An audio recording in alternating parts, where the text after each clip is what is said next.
They say we're alive, man. They say we're alive, man. Hey, how you doing? How you doing? How you doing? Hey, right now, listen, I am joined by Tommy Day, retired first grade detective for NYPD. When you sit back and you look at it as far as his career and his background, and the difference is, folks, we all got choices. This man right now could have been, he grew up in a rough neighborhood, but yet and still he didn't go straight. It's like he went into, opposing him being into the criminal world. What he did is he went in the legit world tracking down criminal. And see, sometimes when you come from the street and you get that toughness about yourself, guess what happened? You know how to beat these guys because you was once one of them before you put on the blues. And people do not understand that. Not only he was able to put on the blues, but he know how to fight and go against them. But he legit. He got his vest. He got his gun. He don't got to worry about nothing. And that's what it's all about. So, Tommy, man, introduce yourself to me, man. Introduce yourself to my audience. I was a retired first grade detective with the NYPD. Then I worked for the Brooklyn DA's office for approximately 4 years. I fought on the boxing team with the NYPD and outside the boxing team. I became a coach where Wu-Tang was born in Parkhill. I was there for 5 years. We had, some champions that came out of there, Golden Glove champions, pro champions. Then I ended up having a gym with Zeb Judah's father, Yoel, for a couple of years. And then, it caught up to me, bunch of surgeries, got sick from 9/11. So it's retirement, I'm done. But I had a great run. I really did. Hey, first of all, right now, everybody, thank you for joining me. Charles, you know what I'm saying? Malibu. Jake Man, how you doing? Shout out. Tyrone Jefferson. Janine, how you doing, baby girl? Living, let live. Live and let live. Like, look at this, man. Here it is. You spoke about some of the things you've been through, even right now in the boxing P.A.L. So the difference is not only was you in the street, you know what I'm saying, you had a knuckle game, you a cop, and you got a knuckle game. So the difference is people don't understand that, man. People don't understand that, man. Melvin, what's up, man? Capo, what's up? You got a knuckle game. See, to me, that's impressive. It was fun and it was great being around the kids, and I still speak to them to this day.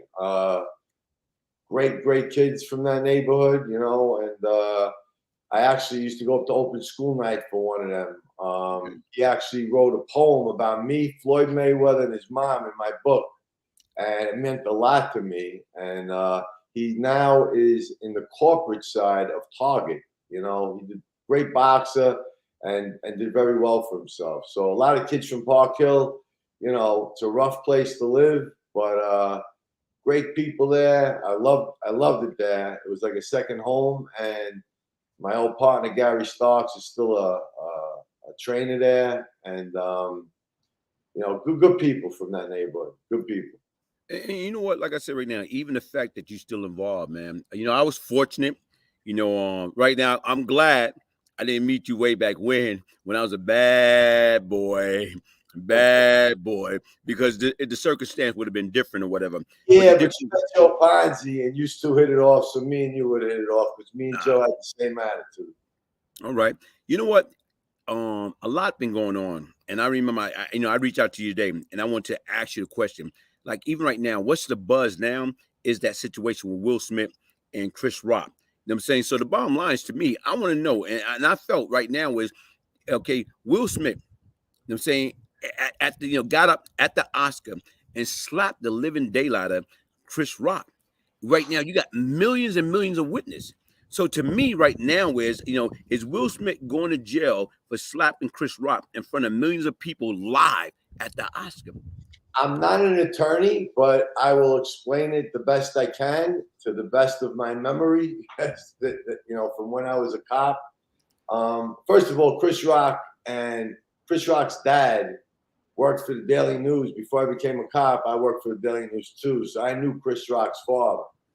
I love Chris Rock. I liked Will Smith. I think what he did was, I think it was inappropriate to do in international television at a thing like the Oscars. I didn't really think Chris meant anything derogatory towards his wife. He's a comedian, and sometimes we take each other a little too seriously. You got to lighten up a little bit, But Chris handled it like a total gentleman. you know, and I give him a lot of credit for it. I don't know if I would have been able to have handled it the way he did, but I give him credit, you know. In New York, there's two in California law and New York law are different. California law and their penal law, if you have an intent to, like, if you spit at somebody and don't even hit them with the spit, they can charge you with a battery. It's under their assault laws and their penal code. Okay. If you know if your intentions are bad or you thought you could have hit them with the spit, I mean, you know, that's their law. So I'm not going to dispute what their law is. So a slap in the face, with or without an injury, in California, you could be arrested. In New York City, unless, of course, it's a family offense under the Family Court Act, or you have an order of protection against somebody. So being spit out or being slapped in the face would be a collar for you, a misdemeanor collar. But if it's, you know, two strangers or people unrelated to each other, if you slap somebody in the face, even if you punch somebody in the face, what constitutes an assault in New York is an injury or pain.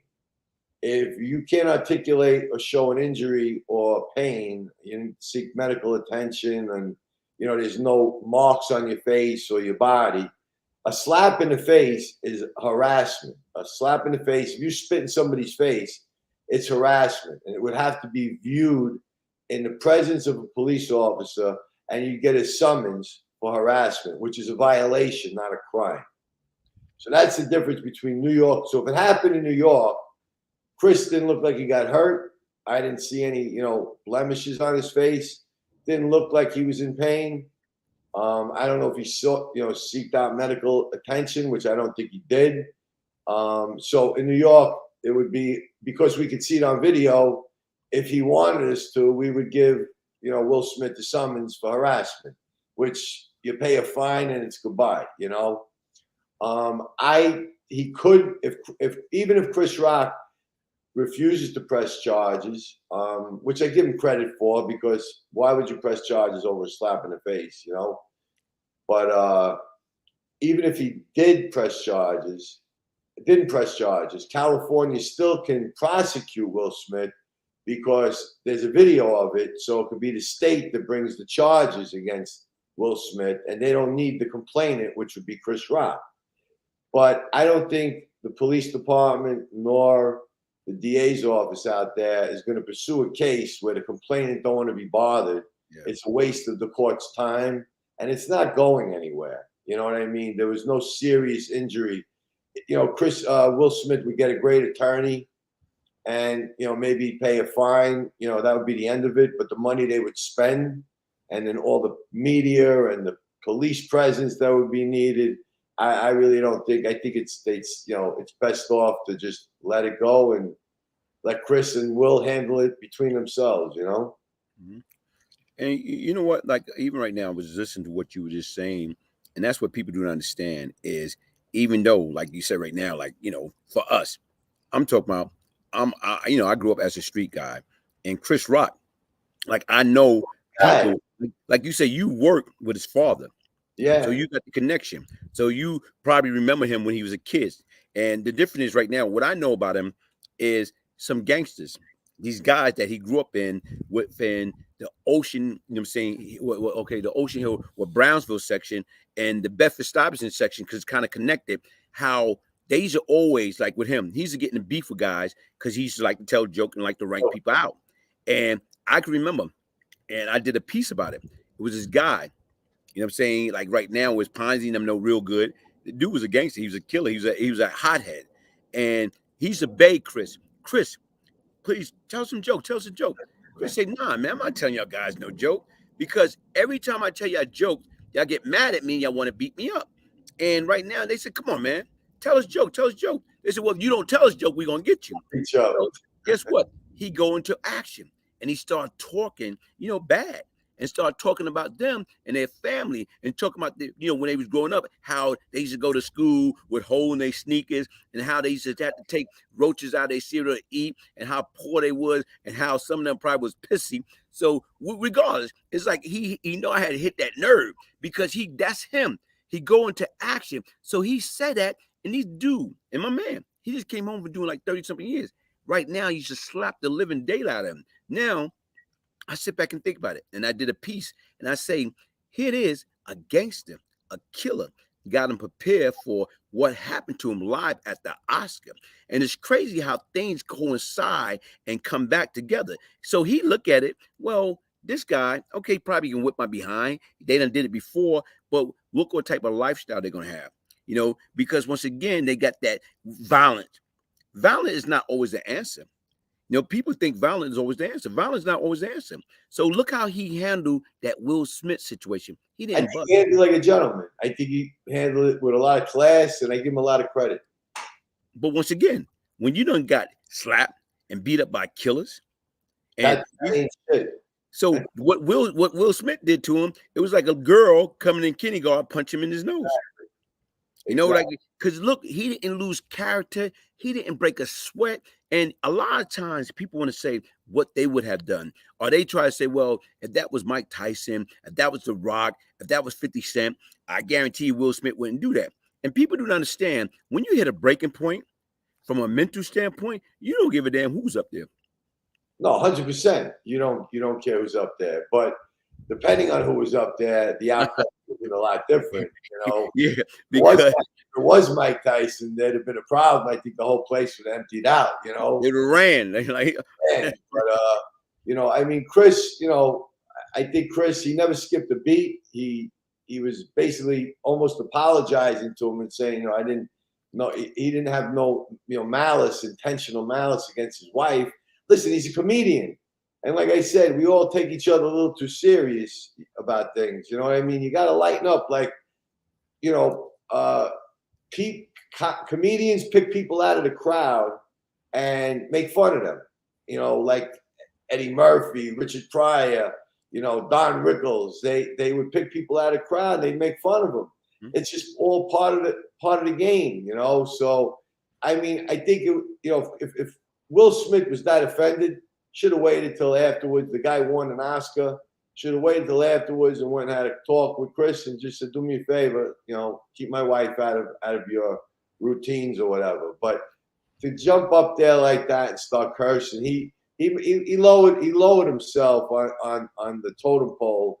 I think in public eye, I don't think he gained no cred because he got up and slapped somebody on national television. I don't think that gave him any kind of a boost in his credibility. I think, if anything, people look down at him for doing that to Chris Rock. That's my opinion. And don't get me wrong, I look at it both ways. I look at it like now from their perspective, Will and Jada perspective, and because of all the negative publicity about her and her alleged entanglement, and right now with all the stuff that was being said over the course about she wear the pants and all this other stuff. And then I look at it from a breakdown. I look at it as from a mental standpoint. See, pressure busts pipe. So if pressure busts pipe, imagine what pressure do to flesh and bones. So even with that situation, that what I'm trying to say right now is like you can just snap in that moment and you allow your emotions supersede your intellect. And to get up there and do that, you're right. I just felt he snapped. He lost it. But you know what it is? Listen. If you're in the public eye, if you're a celebrity, a politician, you're not. I don't trust anybody that everybody likes. You're gonna have haters out there. So if you tell me the whole world likes you, there's something wrong with you, because that means you're just trying to please everybody in the whole world.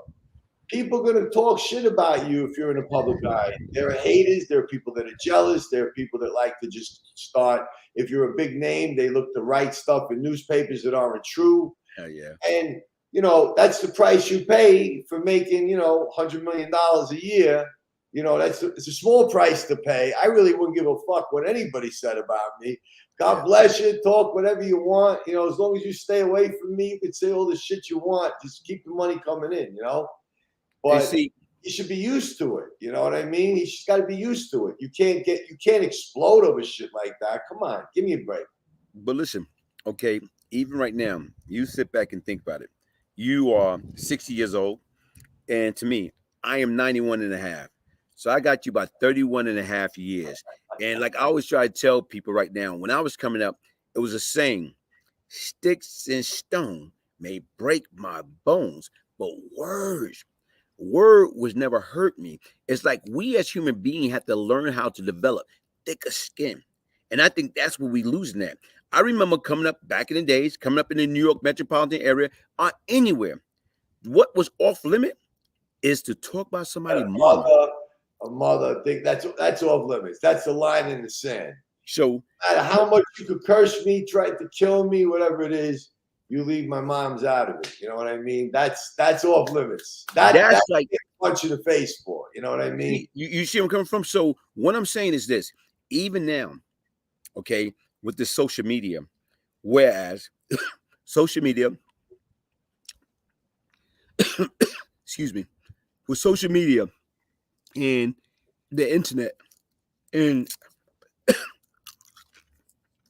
everybody trying to be tough guys, after a while, enough become enough. You know what? A lot of people with this new YouTube stuff, a lot of people hide behind the computer. Some don't even show their face, and they start ripping on people's families. And they really out of line with a lot of things people say, you know. But even though, you know what I'm saying, you're talking behind my back, that's because I'm in front of you. You know what I'm saying? So words, listen, people drive by in a car, you know, giving you the finger, cursing you out, hitting the horn. Is it really worth getting out of the car, all kinds of problems for yourself over bullshit at this stage of the game? Maybe when you're younger, you got a little more testosterone in you or whatever, you got something to prove. You at a stage in your life, you ain't got nothing to prove no more to nobody, you know? So people come by, curse in a car, like, yeah, wave, have a good day. You know, as long as you ain't getting out of the car with a baseball bat to come at me, you know, I ain't gonna be bothered with that bullshit. You gotta have a little thicker skin.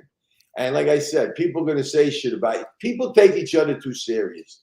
Like, you know, like Richard Pryor, like I said, like Don Rickles. I mean, you know, if you ever watched the Dean Martin roasts, you have all different ethnic people on there, and everybody's goofing on everybody about this one and that one, and everyone's laughing. Today, you can't talk like that no more, joking with each other, because people take it real literally. When, you know, that's not really the way it is. You know, I grew up in a whole diversified crowd. We goofed on each other all day long with each other. You know what I'm saying? It was just part of showing each other love that way, you know?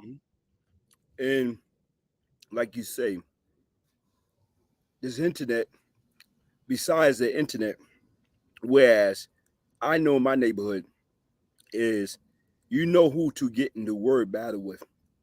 And certain people, they were so vicious and dangerous with the words that come out their mouth, you stay away from that. And like you say, with social media and the internet, it has gotten out of hand. And to me, like if you're not going to say certain things to a person in front of their face, don't be behind these Don't be saying it, keyboards. right? Exactly. Or the telephone tough guy, you know? Yeah. Hey, let me ask you another question, man. Even right now, like to me, a lot of things about your line of work and the thing that you was into, and the fact is why. Like right now, to me, like even coming up, growing up in the streets of New York City, why did you become a NYPD? You know, they say if you don't have a father at home, you're going to find a father in the street, you know? And I didn't have no father at home. And my mom worked 50, 60 hours a week for the whole time that she was alive, you know? And I grew up in a neighborhood that there were a lot of rough guys in the neighborhood, you know? It was an avenue that in Sunset Park that not many people really knew about, but if you came up there looking for bad intentions, you were going to get it, you know? I was I was, I finished my last year of school was the 9th grade, my last complete year of school. So I only had a 9th grade education. And I ended up driving a truck for the Daily News. And it was a lot of shady things going on down there back in the day. And I had a friend that was a really rough guy, older than me, took me under his wing, and he whispered in my ear after being there for like 4 years, and he said, "Tommy, this ain't for you. You can do better." And I took my GED, and when I passed it, you thought I graduated Harvard when I came home. My mom was like, "You passed, you got it." And she was like, "What about college?" I said, "Hey, Ma, one step at a time, you know." So I got my GED, and I took every civil service exam that there was. I have no cops in my family. I had no law enforcement about anything in my family. The police department happened to call first, and my mother was like, "Are you crazy? You ain't got the disposition to be a cop. You're gonna get in trouble." And to be honest with you, Mama know best. it was rough in the academy because academically, I had to study to get through it because I hadn't been in school in so many years. And I became a cop at 22. I went to the academy, or 21. I went to the academy, and then got out when I was 22. But it ended up really saving my life. It really did. Belonging to the police department, saved my life. I stayed, friends with even guys that were still doing bad things. We didn't talk about each other's business, but they were my friends since childhood. So, I'm not going to stop talking to you because I became a cop. You know what I mean? I mean, you're my friend. We've been through thick and, through so many different things together growing up. But a lot of sad stories to some of the guys I grew up with, and a lot of good stories. A lot of guys did good for themselves, But being a cop definitely it was a lifesaver for me. It's like I had an angel on my shoulder, and I stayed away from certain places and try to walk a straight line and do the right thing. And it paid off for me at the end. It really did. And growing up in the street definitely helped being a cop. It also gave me discretion of not, of overlooking some things of kid mischief bullshit that, I wasn't going to ruin a kid's life over stupidity. You know what I'm saying? So that's the difference between a good prosecutor or a good cop, a good agent. The word discretion, you know what I'm saying? And knowing who the real bad guys were and whose kids who just made a mistake, And see, even the fact that you had the opportunity, because you look at it from both sides, but you came up with a rough beginning. And a lot of times people don't understand, like, your geographical area, your education, your teaching, the upbringing play a lot of part. And like I always try to tell people, anything that good came from me came from my mother, my late mother, because once again, it's like, right from wrong, and people teach you right from wrong. And yet and still I look at it, I wasted 15 years out of my life because I wanted to be cool, I wanted to be down. Between the age of 14 and 24, I was a lost soul, I was a sick individual, I was out there. And even right now, whereas when I finally got my life together was after the death of my mom's, and I got the opportunity to get out with the help of Joe Ponzi and so many other good people. And when you make a change in your life, when you know that you can do better, I say I wasted 15 years out of my life being incarcerated. And I say to myself, had I been a correction officer with 5 more years, with the 15 years that I did, I could have retired with a pension. Or had I gotten into law enforcement, because people look at that, oh, that's a dirty job, or, who want to be a cop, who want to be a correction officer. People, every day in life is a hustle, man. Life to me, a job is a hustle. And then right now is when you look at it and what made you great and what made you successful, because you came from the street. So you know the rules and regulation of the street. And like you say, you use that word discretion. That's very powerful, because once again, why am I screw up somebody's life when I know, guess what? They had a bad day. They made a bad mistake. They made a bad decision. So the difference is you was able to, and that's why you are loved and respected in your community, or even right now when you went back there and got down at, you know what I'm saying, the PAL. You know, people do not understand that how you gave back your time. Even right now, I can remember on where as far as like you and Keith Watkins, Gotta keep watching. Keith, shout out to Keith Watkins or whatever, and the stuff that he's doing with his kids, no kids left behind. Think Because once again, whereas like what you took your own time, your own money, your own energy, and put it into these kids to try to save them from that, you know, so in that street, that concrete jungle. We know how fast. See, people don't understand it. It's easy to get in trouble. It's hard to get out of it. really easy to get in trouble. You know, listen, everybody, if you go through life and you just walk a smooth plank, you really don't, you know, you don't gain no wisdom, and you really don't test yourself. But like you say, you wasted 15 years. Yeah, you could have done other things with the 15 years, but the 15 years made you who you are, gave you the wisdom that you have now, and that's why you're the person who you are now. And that's how you're able to change your life around and became a great human being. I went through a lot of adversity in my life. Even being a cop, I went through a lot of adversity in my life. But the whole thing about it is, if you don't go through hard times, you know, you know, listen, I went through some bad times, really bad times, and I know what it's like not to have the place to live, even as an adult. And I always said to myself, you know, I was given I grew up and I disappointed my mom a lot, and I, I wouldn't be home for days at a time, and I'm talking being young. I mean, my mom sent me to Las Vegas at 16 on a Trailways bus to get me out of Brooklyn, and I got in trouble out there and had to come back. So I know what it's like to get in trouble, to be down and out, not have anywhere to turn. So as an adult, when I fell on my face, if I didn't grow up the way I did, I would have never made it. So if you don't know hard times and you hit a certain age and you fall on them, they're going to beat you. But you know what? If you get a little, you got to be hard inside. You know, that's one thing in any walk of life. You got to be hard. I'm not saying not to have empathy for people. I'm the furthest person that have empathy. I'll take in a stranger. You know what I mean? But I'm saying for yourself, you got to have heart, and you got to be able to succumb to hard times, even though there's days that maybe tears coming out of your eyes.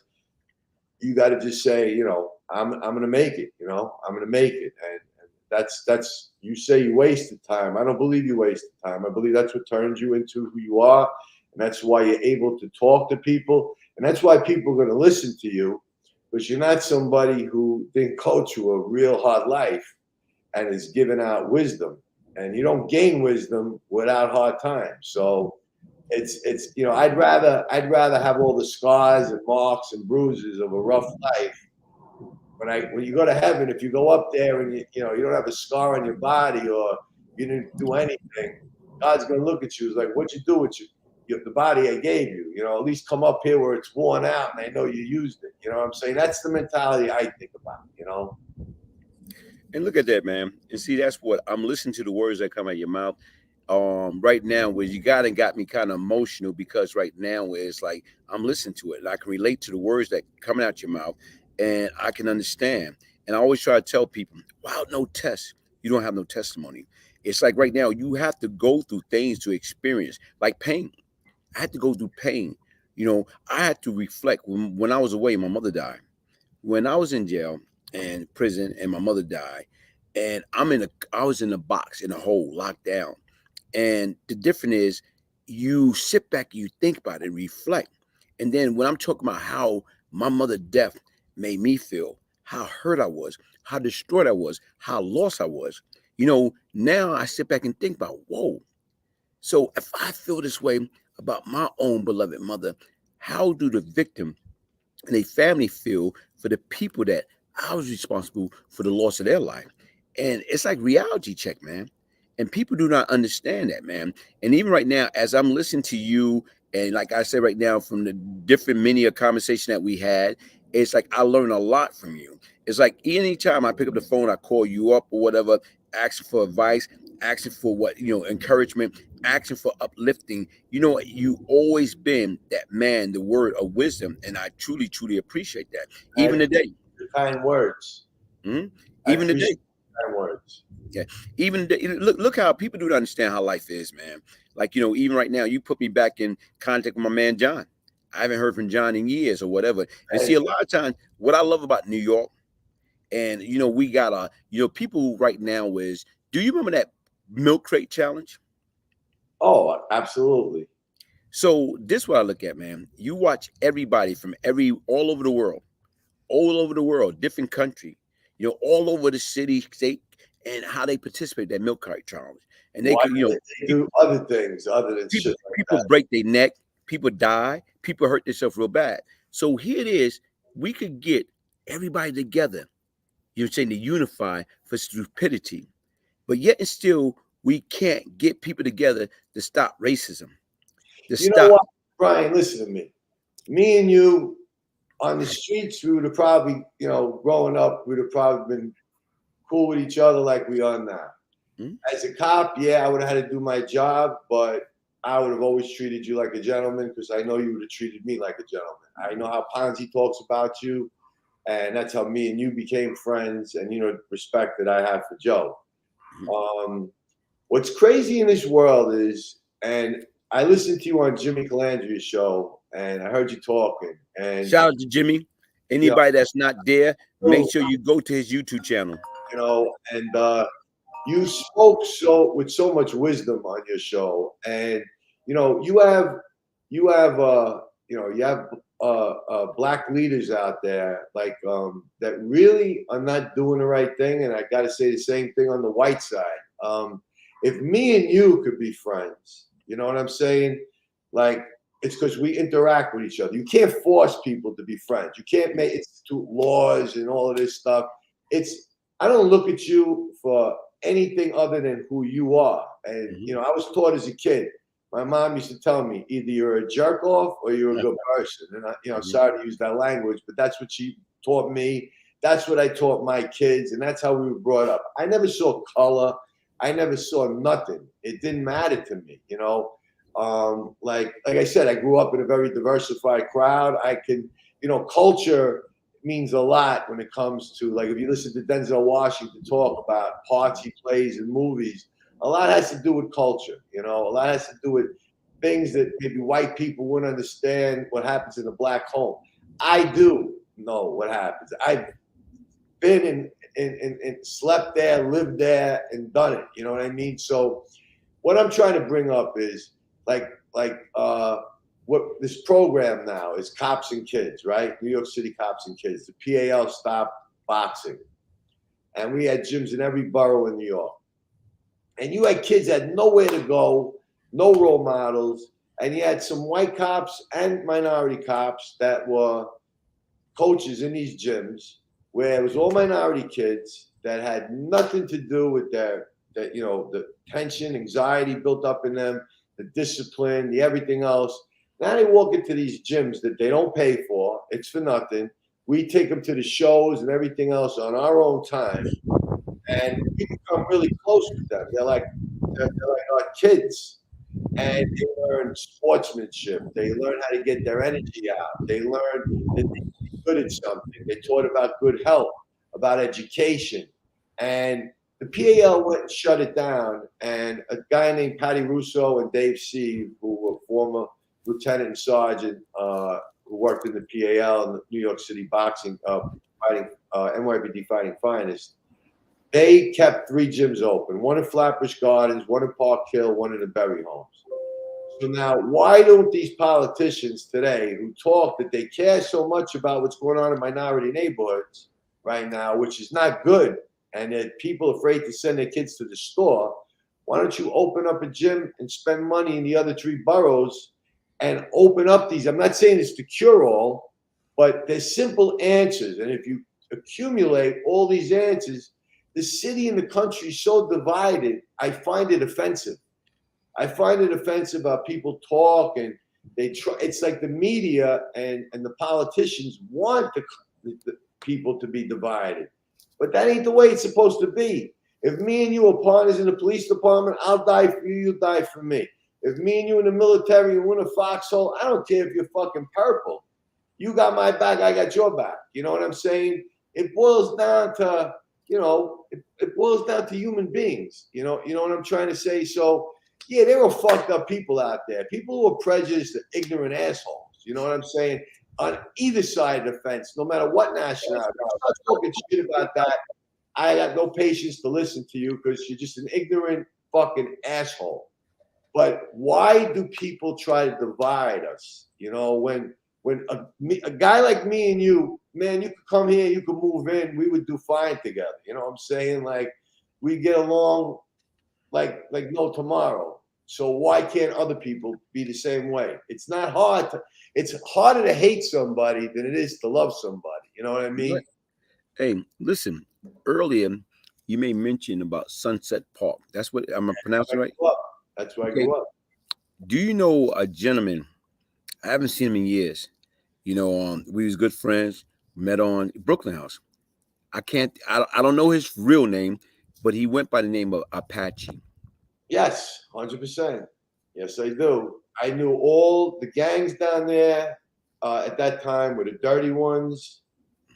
You had the Marrero twins who beat the shit out of me when I was younger on the train. I'll never forget it. I got jumped by like 6 guys from the dirty ones. Then there were the Rican Saints. I remember the Jolly Stompers when I used to go to Bed-Stuy in Brownsville with the guy because I hung up with a bunch of older guys that would take me on these rides. But Sunset Park, a lot of gangs, La Familia. When I went to Persian Junior High School back in the day, and it was mostly Hispanic people. Most of it was Hispanic, and a lot of the gangs were out. And really, back in those days, they would come down with the sculptured canes. I was against a garage door eating lunch and getting cracked in the head with one of the canes. You know what I mean? And it really wasn't much, I could do. For 7th and 8th grade, I got my ass kicked every friggin' day. 9th grade, I came back. I was a little bigger. I was a little stronger. And everybody that fucking kicked my ass, they were in for a big surprise when I went back to the 9th grade. And unfortunately, that was my last full year of school. But you know what? Like I say, even right now, like Apache, I don't know whether he's still alive or what he doing or whatever. But you know how you build relationship, and a lot of time I build relationship with these guys. Being in Rikers Island, being in Brooklyn House, going through trial and tribulation, and even what we talk about the race issue. See, people do not understand.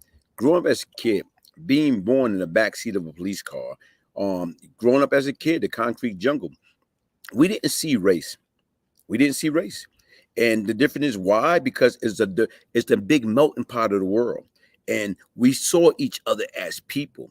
It wasn't until I went to South Carolina as a kid that I experienced racism. And when I listen to people talking about they don't like different nationality because of whatever reason, because I remember one guy, and right now he didn't like white folks because his dad didn't like white folks. And I had to break it down to him. I said, look what you're saying. You don't like white because of what your dad went through. Okay, he grew up in the deep South.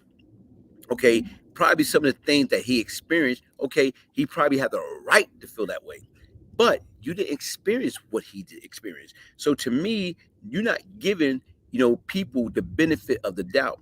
And what I look at it when people start talking about they don't like different nationality, but then again, it become they become hypocrite. Why? Because here it is. You don't like that white guy, or you don't like that black guy, or you don't like that Spanish guy, or you don't like that Asian guy, or you don't like that purple, saying, or blue or yellow, saying, individual.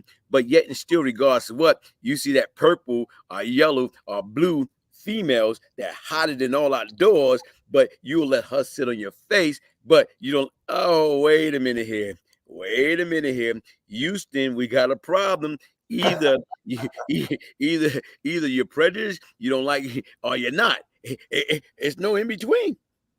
You know what? Listen, I'm going to tell you how far back, and this is the God's honest truth, and I got card saved. I don't know if you ever heard of Alvin Ailey, okay? Alvin Ailey, Alvin Ailey. Google Alvin Ailey, the dance troupe. It's a dance school. Okay, okay. Alvin Ailey, it's not just a dance school. It's named after Alvin Ailey.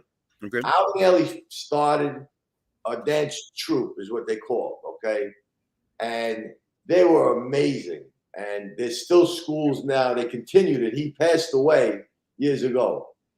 I got cards that, you know, he would sign to me when I was like 4 or 5 years old, Uncle Alvin.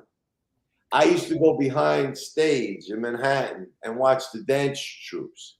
The original Alvin Ailey dance troupes used to be in my raggedy ass little apartment in Sunset Park because my mom was friends with all of them and ended up going down to South Carolina visiting Alvin Ailey's mom. So that's how far it goes back with me. You know what I'm saying? I'm not just talking a story. I lived the story. So I've seen racism on all ends. You know what I mean? I've seen myself, you know, as a kid cutting out of school, trying to deliver these furniture cards in black neighborhoods and getting beat up. And I've also been with friends of mine that were black in white neighborhoods and getting chased with baseball bats. Had it happened, that was years ago. So it didn't make the news like it would, you know, now in this day and age.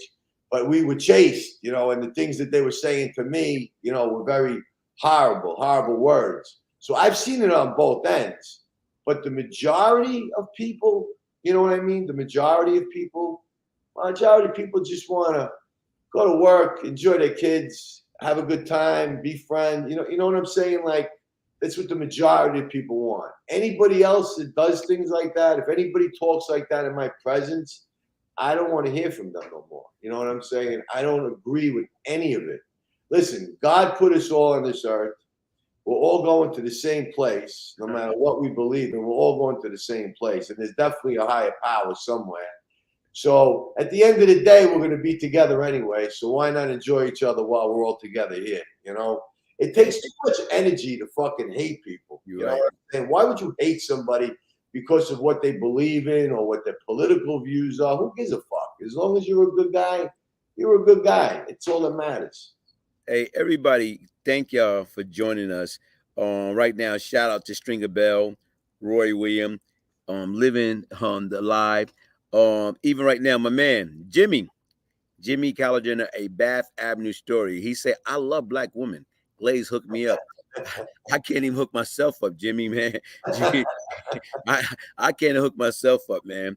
And what folks don't understand is this, man. Like I say, I'm listening to you, and as we just sitting here, like having a open-hearted and freely conversation, no negativity, no nonsense. Like we started about the conversation about Will Smith and Chris Rock at the Oscar, where as far as like, because you know that's a big talk, and where Will be arrested, where Will going to jail, because once again, a lot of times people do not understand the law. We look at it and we feel, well, millions of people watch this man assault him, slap the living daylight out of Chris Rock at the Oscar. We say that dude going to jail.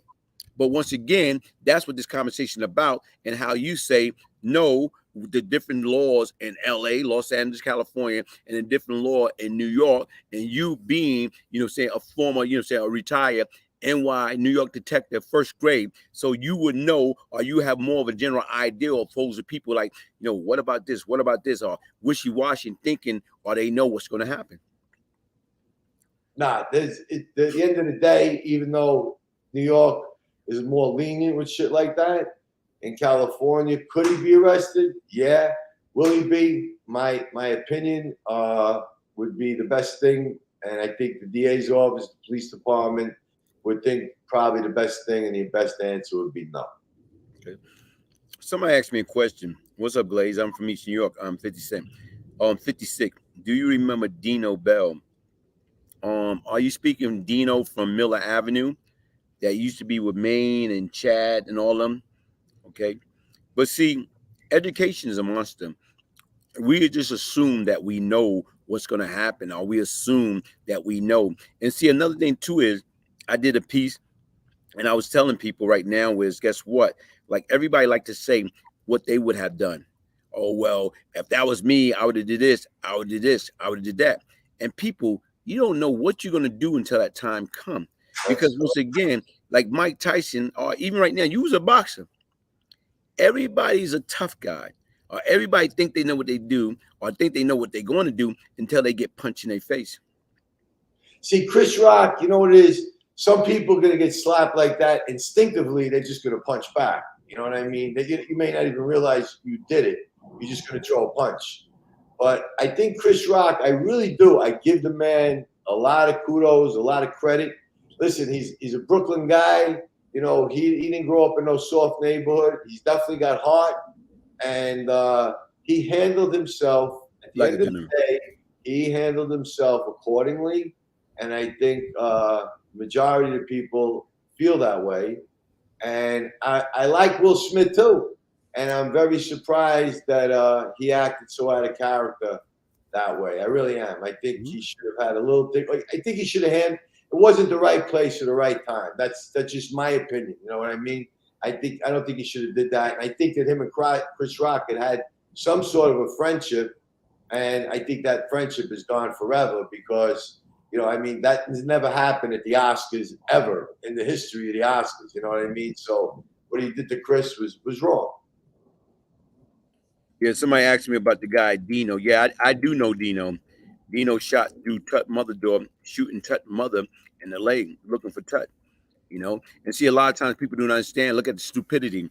Whereas far as right now, whereas like you in that street life, and if people can't get you, they're gonna get the people that's closer to you, man.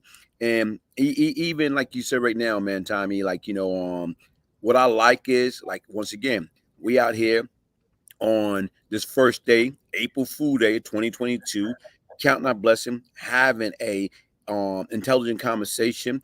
Got 49 people in the chat. And folks, listen, this is my platform. And what I'm trying to do is this, right? I'm trying to take this platform to the different level. I'm gonna be hopefully doing more interview with Tommy, more interview with Jimmy, probably visiting into the New York metropolitan area, doing different content. And even right now, like when I'm asking at this present time, like some of the things that I want to do, I want to go visit Howard Pappy Mason.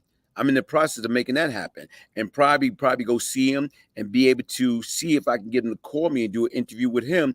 And see, because a lot of times people don't understand when you're young and you caught up into the wrong thing and you make certain mistake. It's like right now, whereas that was then, this is now.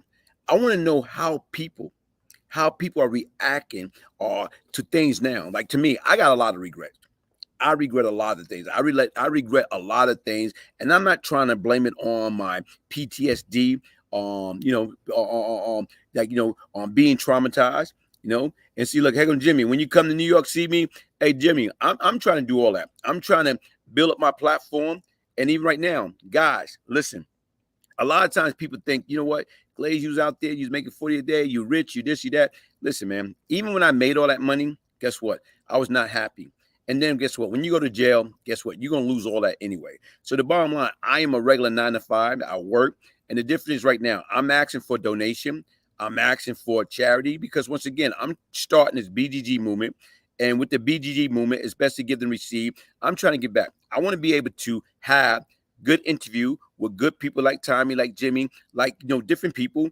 And besides that, I want to revisit and do a lot of different reenactment, going on a train, going to different neighborhood, going to different things, and letting people see. A lot of times, people say they are captivated by my storytelling ability, over just my voice. But if I'm able to go back to some of these places and sit down or visit them and then do the reenactment, I think right now, and getting the right camera, getting the right equipment, even right now, getting the right crew, I think I can take this platform to a whole totally different, area. And that's subjective, man. How do we get back? How do I right my wrong? How do I use my story, my platform to get these kids to understand crime doesn't pay and stop picking up that brick, throwing at that prison wall?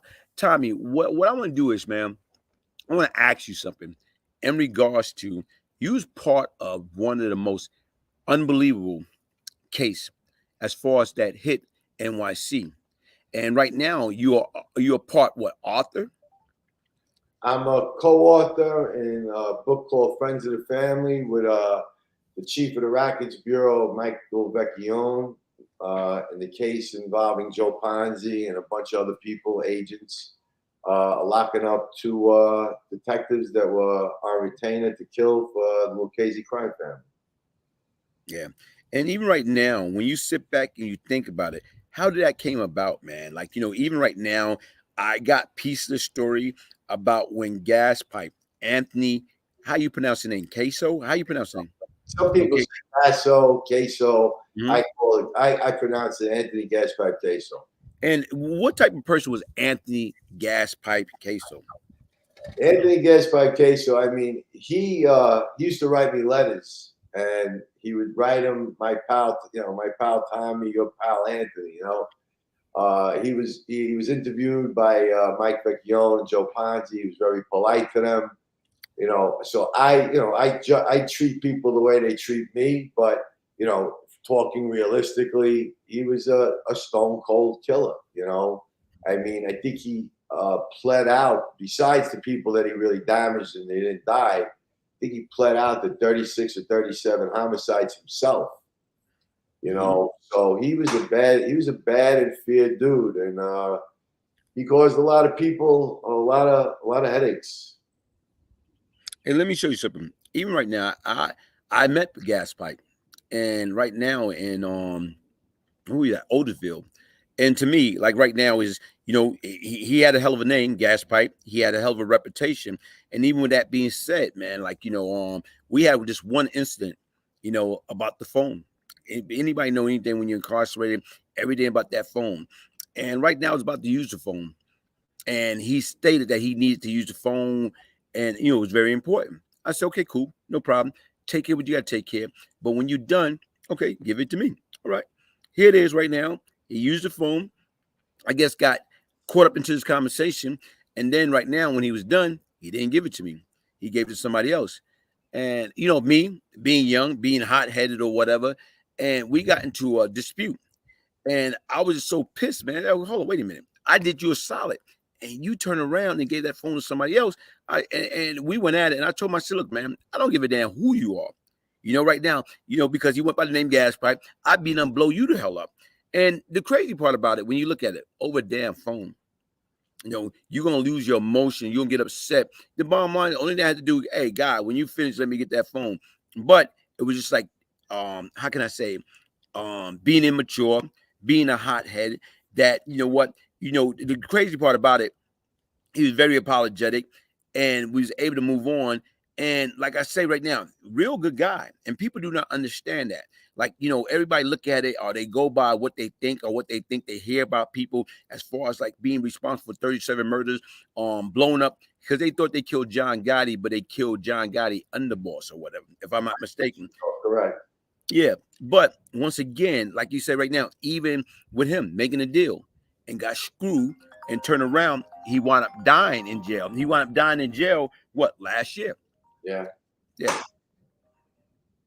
So that's the difference or whatever. And you know what? I don't, like I told you right now, I wish, like I said, he would have gotten another chance. I wish he would have gotten out, because once again, like I said, when you meet people and you know people for who and what they are, it's different, man. Later, for what you read and hear about it, a lot of people read and hear shit about me, and you know what? Hey, a lot of that stuff ain't true. Some is, but the difference is right now, a lot of that stuff is injected with steroid and blow down the content. Because people like to cause, turmoil and drama. You know what I mean? They don't like to see people do well. A lot of people don't like to see people do good. Some people suck, and let's face it, it's the truth. There's a lot of people talk a lot of shit that ain't true about people, and they're not held accountable for it, which is very sad. Hey, but what I'm just trying to say, even with that being said, man, like, you know what? I look at everything. John Gotti underboss was tougher than John. Oh, John Gotti underboss was tougher than John Gotti. And Sammy the Bull, man. Frankie the Chico was a. I know the agents that investigated Frankie the Chico. I didn't know Frankie the Chico, and he was a power force to be reckoned with. Physically, very capable of hurting you if he had to, but a total gentleman to law enforcement, from what I'm being told. Knew the game, didn't hold nothing against law enforcement, but was very well respected and feared in his line of work. Yeah. And like I tell you right now, man, when you sit back and you think about it, and whereas for us right now, when all of us able to reflect back upon life and grow the heck up, man. It's like it's unbelievable, man. Because once again, like I try to tell people, man, like shout out to Joe Ponzi. Right now is like to me, the first time I met Joe Ponzi was he testified against me at a murder trial. And right now is not knowing years later, what type of relationship that we was going to establish, man. And even right now, we did a piece on Crime Watch Daily. We walk around New York City, and as we walk around New York City, and what's the guy named Hanson? I like to say I can't think of his last name, Hanson, Mike Hanson. But anyway, from Crime Watch Daily, and he go like this, like, will y'all believe that y'all would have been walking around here years later like this or whatever? And I can remember I said, well, how can we think we'd be walking around years later when he felt right now within a year or two I'd be back in jail or whatever. And but the difference is once again, because people only go by what your past. And right now, it's like even as time went on, like Ponzi see, like this guy's sincere in his approach. He's not going back. And that's what happened. Like when I got out, July 28th would be 25 years that I've been free and didn't go back. And the difference is right now is guess what? Enough become enough, man. And that's why I say right now, when you got platform like mine, you got platform like Jimmy, you got you know what I'm saying? Right now, even right now, the time, the energy, your money that you took in time to put into this boxing program. And that's the difference. That's what I think we have to go back to the basic and put something back in effect that worked, especially when certain things was effective. And that's what a lot of times people do not understand. Why do we stray away from stuff that was effective, that That's was such a saving true life? statement. Why break something that don't need to be fixed? Why Mhm. break something don't need that's not broken? People just don't simple. There's some simple answers out there on how to really do good with with New York City, and it don't seem like anybody's really coming up with the answers. I don't know why. If a guy like me could think of it, if someone like you could think of it, why aren't the people who are running the city thinking of it? They did an analysis on how much it costs to keep a kid in jail compared to how much it costs to keep a kid in a boxing gym, and it was like pennies for the gym and thousands and thousands of dollars a kid in prison. So why wouldn't you generate and use your funding to keep kids out of jail and do good things, let them grow up successfully, give them a chance, a place to go? When you got nowhere to go on the street and you're growing up in the projects or wherever you're growing up, what are you surrounded by? You don't have anybody to mentor you or tell you that this isn't the right thing to do. That's all your friends are into it. The older guys are into it. So you're going to fall into it. It's very seldom that you get a kid that really knows that much the difference between right and wrong when they're growing up. Show me your friends and I'll show you your future. You know what I'm saying? But it's a true statement. And sometimes it's not a kid's fault for the road he walks down because that's just what all he knows. He don't know any better than that. You know what I'm saying? So you need kids not just to be educated in school. Yeah, school is important, but common sense, common sense schooling of street kids. Street kids will relate more to people who've been down a rough road, who aren't, because they'll look at you and say, you don't know what the fuck I'm going through, but no, yes, I do know what you're going through. You know what I mean? I can't talk to you because I don't judge anybody that you don't walk in their. I haven't walked in their shoes. You know what I'm saying? When you judge people, you don't define them; you define yourself. You know what I'm saying? So somebody like you or somebody like me can go anywhere and relate to anybody. You know what I'm saying? Conversation with a president of the United States or the biggest drug dealer in the neighborhood. You know what I'm saying? It's I'll go either way. I'm not going to change the way I speak, but I'll be able to talk to you on your level. No matter what you want to talk about. Mm-hmm. And you know what? See, that's very powerful because a lot of times people do not even understand that. It's like you got a lot of people that's out there, they want to pretend or they want to try to make themselves seen and sound more important than what they are. And for what? Why do we have to pretend? Like the same way we met and right now is damn man, this is like probably like wow man. I like to sit back 2012. Hold up. Damn, right now we've been meeting and we've been in contact with like what 12, 13 years.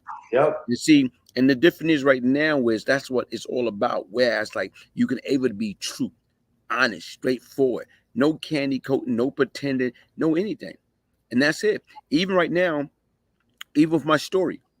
Whereas right now is anytime you have plugged me into a few people, even got a, right now as of December 2020, I got an offer. I got a hell of an offer from a gentleman that you and Ponzi brought to the table.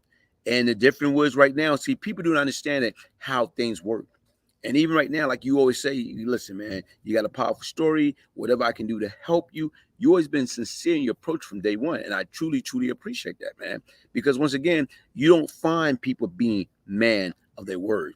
See, a lot of times people got to understand. We got to get back to the basic principle: say what you mean and mean what you say. Being true to your word. Because at the end of the day, if That's your word all. ain't no good, that means you ain't no good. You know, you say you're gonna be there, be there. You say you're gonna call, you call. You know what I mean? That's what it's all about. Hey, you know what I'm gonna do at this present time? Like right now is I gotta I gotta speak out for my on right now, like a commercial. Panoxor, man. Panoxor is that right now. Anybody that's suffering from high blood pressure, high cholesterol, high sugar, high weight, right now is, guess what? I'll put in my description box right now. The difference is right now, health is wealth. And a lot of times right now, that's high blood pressure is a silent killer. You don't know you got it until it tap you in your shoulder and saying it's here, man. So right now I will put that in my description box, and also anybody that's interested in getting the Brian Glaze Gibbs story, okay, the BGG story, get your signed copy of the Brian Glaze Gibbs story by emailing me at Brian, Brian, Gibbs, Gibbs 1201 at yahoo.com. It's right there. So once again, it's a true story of crack money, murder, and redemption. If I can change, anybody can change, man. See, Jimmy, network with good people. That's what we're doing, man. Networking with good people, man. And like I said right now, man, like, hey, Tommy, thank you for your Anytime, time. man. Anytime. It's always a pleasure to see you. Always a pleasure to talk to you. And I'm looking forward to you heading out this way so we can spend some time together. Yeah, exactly, man. And right now, like me, you and Jimmy Ponzi, hopefully right now we can go somewhere, get a bite to eat, powwow, man. Because once again, right now, man, I'm 91 and a half years old, man. I don't know how long I got left, man. You know, but I feel good, man. I look good. I feel good. I'm doing good, You got a man. long way ahead of you, my man. Yeah, huh? You got a long Hey, way hey, ahead. what Jimmy talking about? He said you owe him 500, man. What Jimmy talking about, man? Hey, tell Jimmy as long as you owe him, he'll never go broke. Jimmy's a good man. Yeah, I know, man. Like I said right now, we had a powerful conversation, and me and him gonna have to do it again because once again, like I said right now, I know I was in the deep south, so it could have been my connection or whatever. But look out, me and you just did like an hour long, and guess what? No interruption, no anything. And like Jimmy's nice with this, man, because Jimmy started showing pictures and all that. I ain't that nice yet, man. I am not that nice. I love Jimmy's beginning of his podcast. With all the flashes of everything. At the end, he says, "The streets will never love you back." Angry Management TV. He say, don't stutter. Drac and Black Knowledge, my fam. I'm playing thug. I was in the loop. Okay, Angry Management TV, man. Folks, listen. Everybody, thank y'all for joining us on this afternoon. I truly, truly appreciate it. Hey, listen, folks, show some support. Donate to the platform. Hit the like button. Share. Because that's what it's all about, man. Like right now, you ain't gonna hear me coming up here yelling, screaming, cursing, being disrespectful. If I can't add value, I don't want to be on the platform, man. I'm not with that negativity stuff. Best Style 187 Metro, man. How you doing? How you doing? Hey, right now, anybody that's missed it is gonna be on YouTube. You can always go back and replay. You can already go back and look at it and share. Hey, so what I'm gonna do is I'm gonna allow my good brother, hey, Tommy Day, closing remark. Closing remark, Brian. I'm very proud of you. You're a dear friend. You're a dear friend of my best friend, Joe Ponzi. I'm really proud of you. How you just turned your life so to 360. You're a great guy. I enjoy your company. I enjoy talking to you. And all I wish for you is God's grace and be blessed, my brother. All right, man. Hey, Tom, thank you, man. You enjoy the rest of this fabulous Friday. You have yourself a sensational Saturday and a super Sunday. And I'll talk to you soon, man. Peace, love, and prosperity, my brother. Thank you, man. I got you. All right.